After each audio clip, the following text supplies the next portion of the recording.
अब खेत में बोए तो क्या बोए, पौधा उगता है कि उसी दिन से उसको दवा मारनी पड़ती है। जेब में पैसा नहीं आता, उसके पहले 10 गुना 5 गुना पैसा सबसे पहले बोना पड़ता है, उसके बाद उसके ऊपर देखना पड़ता है वो आएगा कि नहीं आएगा।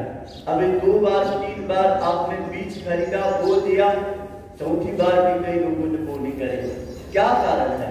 ये वही धरती भाइयों बहनों जहाँ हमारे गांव के आसपास लगभग 8 महीने नाले बहते थे, 1 वर्ष तक तालाब गिरते रहते थे।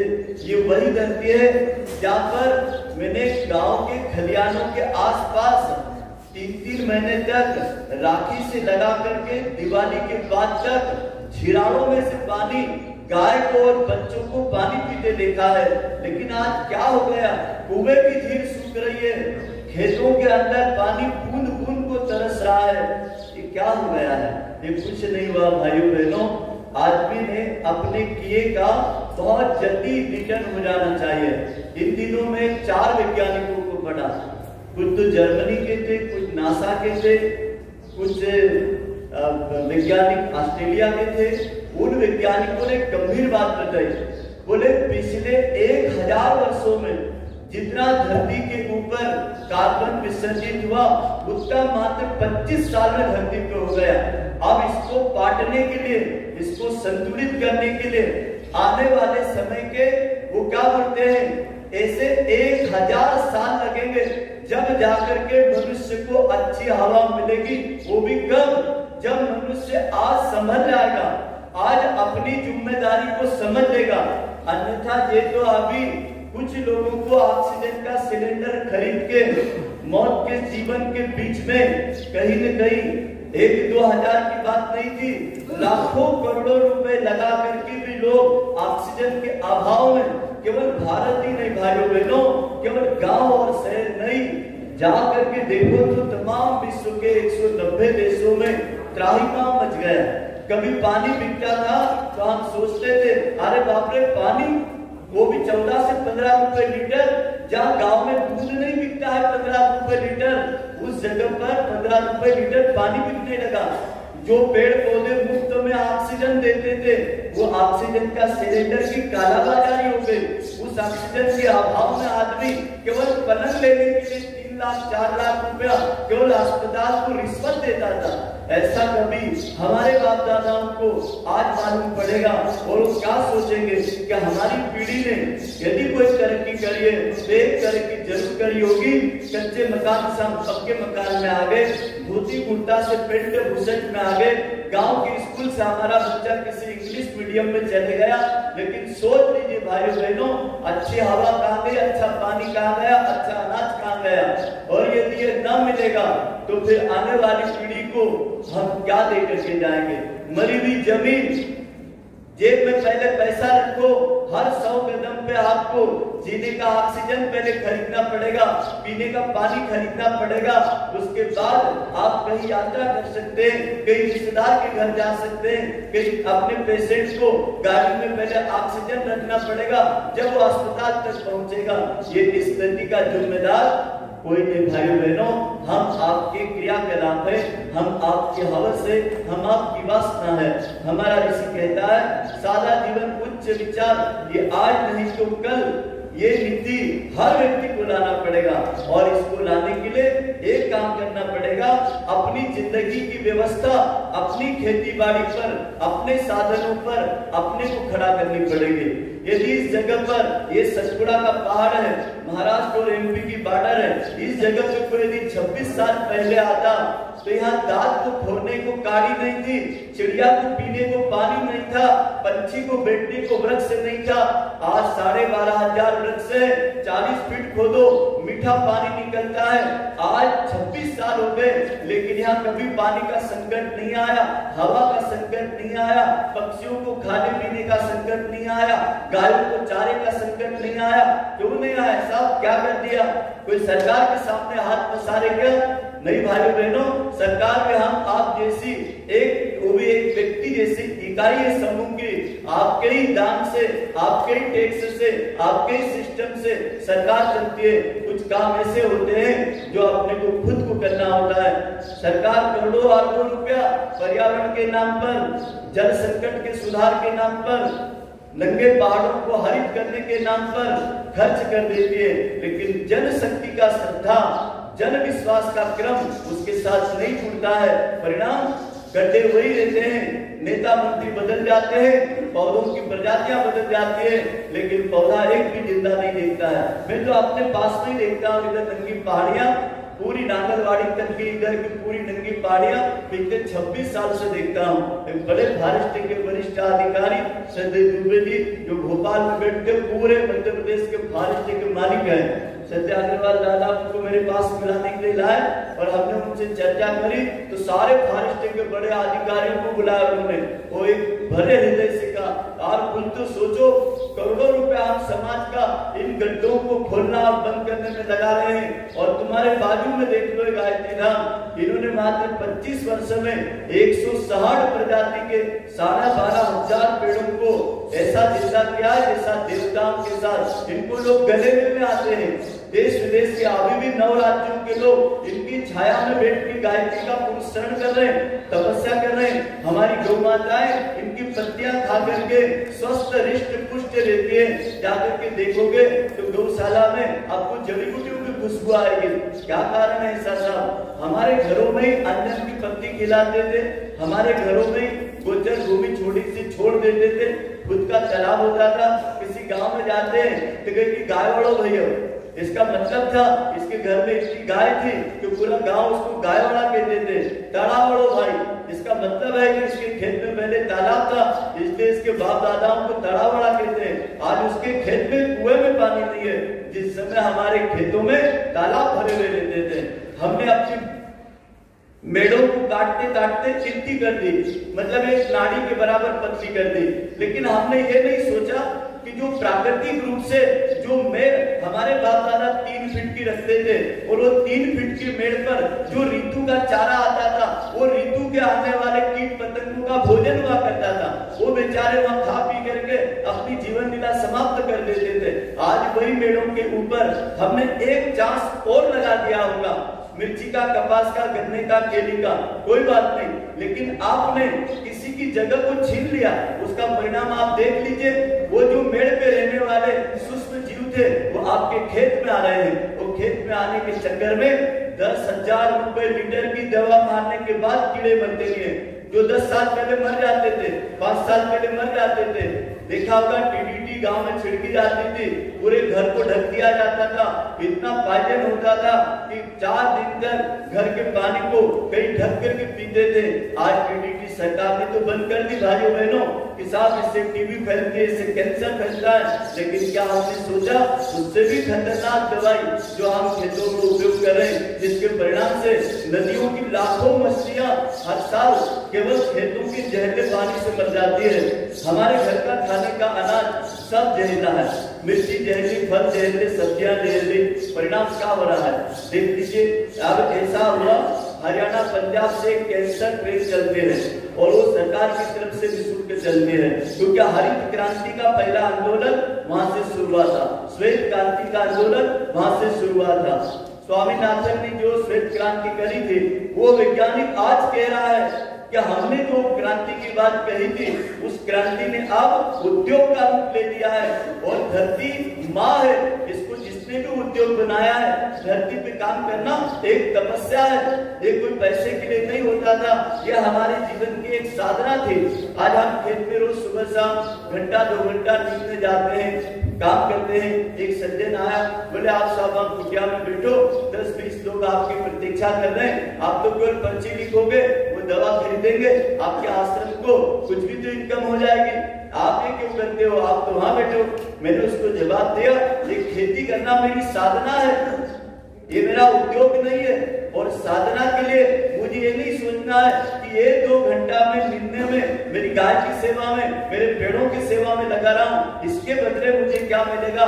इसके बदले मुझे मिलेगा विश्व मानवता को जीवन मिलेगा, इन पक्षियों को जीवन मिलेगा, धरती को संगार सजेगा, आने वाली पीढ़ी को अच्छी हवा मिलेगी, और जिस दिन एक पेड़ बचेगा उस धरती पर एक इंसान केवल बचेगा। भाइयों बहनों, देख लेना आदमी के ये कर्म आदमी के जीवन को एक सामूहिक आत्महत्या की तरफ प्रेरित कर रहे हैं। बड़े बड़े सीमेंट के जंगल तो खड़े हो रहे हैं, बड़ी बड़ी कॉलोनियां शहरों से गांव तक बन रही है, लेकिन जरा सोच के देखिए कि क्या हम अपने आजू बाजू में जितने लोग रहते हैं उतनी खुद की हवा लेते क्या?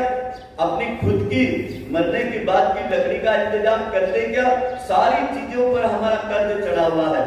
एक व्यक्ति 13,000 लीटर हवा 24 घंटे में लेता और छोड़ता है। 1 घंटे का ऑक्सीजन का सिलेंडर यदि चल जाए तो 1000 रुपया आपका डॉक्टर फीस ले लेता है। इसने कभी आपके घर बिल नहीं भेजा, इसने कभी फीस नहीं लिया, इसने कभी आपके साथ धोखा नहीं किया। 24 घंटा हिंदू गया, मुसलमान गया, गरीब गया, अमीर गया, स्त्री गई, पुरुष गया, बड़ा गया, छोटा गया, इसका गुरुद्वारा खुला था सबके लिए। ऐसे परोपकारी वृक्ष को हमने अपने खेत की मेड़ों से घुटने तक खोद के निकाल दिए। एक सज्जन को मैंने पूछा, भैया मेड़ तो तुम्हारी पूरी खा लिया, तो उसका जवाब था, बोले इसकी छाया गिरती ना उतनी जमीन पे फसल नहीं आती है। आप सोच के देखिए आदमी की अकल कहाँ चली जा रही। अरे भाई तू डालियां उतार देता, तेरी खेत की मेड़ की 4 फीट की इधर 4 फीट के इधर, ये तो उसके हक की बनती है। और तेरी खेत की ज्यादा मेड़ पर आ रहा था तो उसकी डाली उतार करके तेरे जलावन में काम में ले लेता, तेरे घर की और कोई काम में ले लेता, लेकिन तूने तो उसकी जड़ तक तो तूने दुश्मनी निकाल ली, उसको तूने जड़ सहित खोद के फेंक दिया। भाई बहनों, हमने वृक्षों की जड़ें नहीं खोदी, हमने मानवता के जीवन की जड़ें खोद दी। हमने अपने जीवन के अस्तित्व को खतरे में डाल दिया। आज बूंद बूंद को तरस रहा आदमी, हवा नहीं है, पानी नहीं है, स्वस्थ जमीन नहीं है, इनके लाने के लिए अब पैसा आप कितना लगा दोगे? पैसे से क्या आ जाएगी? पैसे से बहुराष्ट्रीय कंपनियों की विदेशों की दवा आ सकती है, मशीनें आ सकते हैं, यंत्र आ सकते थे। गांव में कोई जानता नहीं था कि रेमडेसिविर क्या है। गांव के झोपड़े में बच्चे रेमडेसिविर पकड़ के चलते थे कोरोना में। गांव के लोग जानते नहीं थे कि साहब ऑक्सीमीटर क्या होता है, ब्लड प्रेशर मशीन क्या होती है। गांव तक पहुंचा दिया। ये किसका उद्योग खड़ा कर रहे हैं आप? ये हमारी संस्कृति संस्कार नहीं थे भाई बहनों। ये भारत देश ऋतु प्रधान देश है, प्रकृति प्रधान देश है, ऋषि प्रधान देश है और कृषि प्रधान देश है। ये 4 बातें युग ऋषि ने उस समय लिखी थी, आज से 100 साल पहले। और उस समय उन्होंने कहा था कि आज मैं किसानों के लिए आंदोलन चला रहा हूँ। आपने झारवी आगरा जनपद में 4 वर्ष तक अंग्रेजों के खिलाफ लड़ाई लड़ी गुरुदेव ने, और किसानों के साथ खड़े रहे, और किसानों की लगान बंदी और अंग्रेजों के जो काले कानून थे उससे निकाल करके पूरी जमीनों को किसान के व्यवस्थित हक की लड़ाई लड़ी। लेकिन आज इनका त्याग, इनका बलिदान, इन शहीदों का पसीना हम कहाँ रक्षा कर पा रहे हैं? आज हम फिर गुलामी की तरफ जा रहे हैं। पहले हमारी धरती अपने बाप दादाओं के नाम पे थी, आज बैंकों के नाम पर है। पहले जमीनें हमारे घर की अपने बीच से चलती थी, आज बहुराष्ट्रीय कंपनियों के बीच में चलती है। हमने बीच खो दिया, जमीन का मालकाना खो दिया। आज हमने अपनी पानी की व्यवस्था को, अपने घर की दवा की व्यवस्था को, अपने घर के स्वास्थ्य की व्यवस्था को, किसान का बच्चा केवल नमक बाजार से खरीदता था, बाकी सब उसके घर में पैदा होता था। यदि इतने लोग बैठे, मैं आपसे पूछूं कि तिल्ली का तेल कितने लोग खाते घर पर?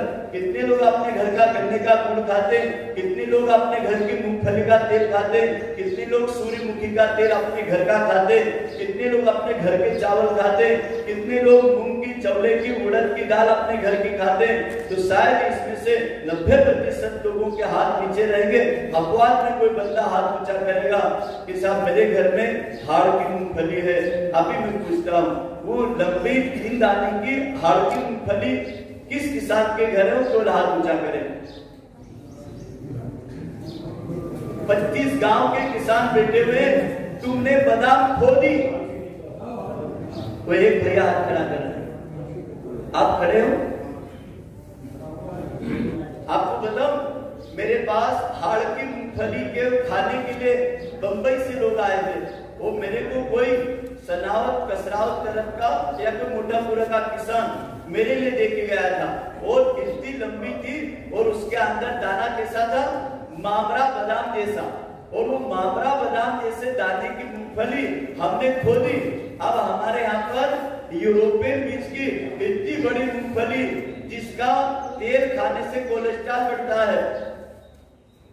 इधर उधर आप लोग कहाँ से आए? ये भैया कसराव से आए, इनके लिए पहले ताली बजाओ। भारत की वो हाड़ से निकलने वाली, बेल पे चलने वाली मूंगफली का बीज बचा के रखा है। एक बार हमारा संघ परिवार का, आरएसएस का और कृषि का संयुक्त हमारे कार्यक्रम रखा नंदुरबार जिले में, तो 5000 प्रजाति के भारतीय बीजों की प्रदर्शनी आदिवासियों में लगे। लेकिन जो कहते ना समृद्ध किसान, बड़े किसान, कार बंगले वाले, उनके पास में सब विदेशी बीज। तो लोगों ने, वहां जो वैज्ञानिक आए थे, उन्होंने कहा हम तो भारतीय गिलकी देखने आए, भारतीय कद्दू देखने आए, भारतीय मूंगफली देखने आए, सफेद ज्वार, गाढ़ी ज्वार देखने आए, वो कहाँ है? बोले हमारे घर है सफेद सात पानी ज्वार, किसके घर है भैया? अभी मैंने बोली 20 किलो बड़गांव से, मैं हमारे मांगीलाल भाई भेजे बड़गांव से। 7 पानी ज्वार, मेरे गांव में 7 पानी ज्वार जब तक मेरी बेल बेटियां माताएं खाती थी, नॉर्मल डिलीवरी होती थी, कैल्शियम और आयरन की गोली हमने नहीं देखी कि अपने घर में कोई डॉक्टर और नर्स गर्भवती माता को कैल्शियम आयरन देता था। गाढ़ी ज्वार की रोटी और छाछ पर 8 और 12 बच्चे पैदा हमारी माताओं ने करे। और आज एक डिलीवरी के लिए 3 लाख रुपया अस्पताल का, और जिस दिन पेट में बच्चा आया बहू के, उस दिन से सबका ब्लड प्रेशर अपने आप बढ़ता है कैल्शियम आयरन की दवा खरीदने के लिए। बहुत बहुत धन्यवाद। तो आपसे निवेदन है कि हम लोग आप लोगों से प्रार्थना है, आप केवल 2 एकड़ जमीन, कितनी 2 एकड़ जमीन केवल मॉडल बनाओ और उसमें कुछ मत करो। मैं अभी अगले दिन एक अगला कार्यक्रम फिर रखने वाला हूँ। हर किसान की हम 1.5 लाख रुपए साल की इनकम आपके खुदे पर, और एक बार केवल बो देना, 7 साल तक हल नहीं चलाना, ट्रैक्टर नहीं चलाना, और जहर नहीं डालना, और मजदूर नहीं ले जाना।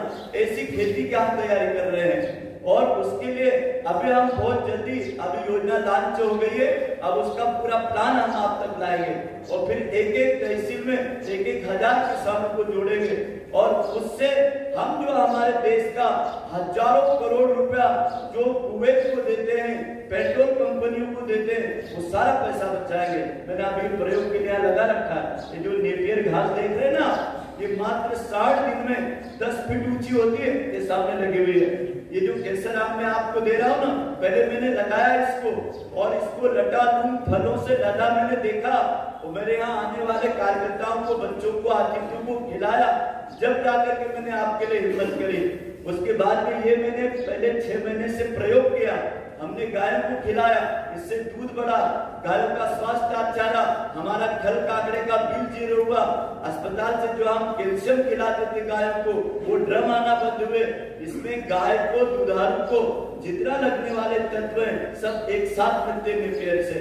और एक बार लगा दो, 10 साल तक के लिए भूल जाओ, ट्रैक्टर भूल जाओ, डीजल भूल जाओ, मजदूर भूल जाओ, बीज भूल जाओ। केवल आप तो हर चौथे दिन पानी दो, दराता निकालो, काटो, और गाय को कुट्टी करके खिलाओ, और देखो गायों की हालत एकदम रिष्ट पुष्ट। जो गाय 4 लीटर दूध देती तो आज 6-7 लीटर दूध दे रही है। तो अगले दिनों हमको किसानों की आमदनी, किसानों की मेड़ से और 2 एकड़ जमीन से उसका परिवार कैसा चल सकता है, इस पर विचार करना। वो घर में क्या लगता है आपको? पहले तो वो थोड़ा थोड़ा वो राई बो, मेथी बो, धनिया बो, जीरा बो, जो आपको घर में लगता है वो बिल्कुल आप बाजार से मत खरीदो। किसान वो जो नमक खरीदता हो, बाकी वो किसान नहीं है जो सुबह से शाम तक किराने से सब सामान खरीद के लाता हो। तो अभी हमने बहुत बड़ा घाटा किया है, अपनी पेट की जमीन को भी उद्योग बना दिया। हमारे YouTube चैनल को सब्सक्राइब करें और बेल आइकन जरूर दबाएं। गायत्री धाम की समस्त गतिविधियों के बारे में आपको अपडेट मिलती रहे।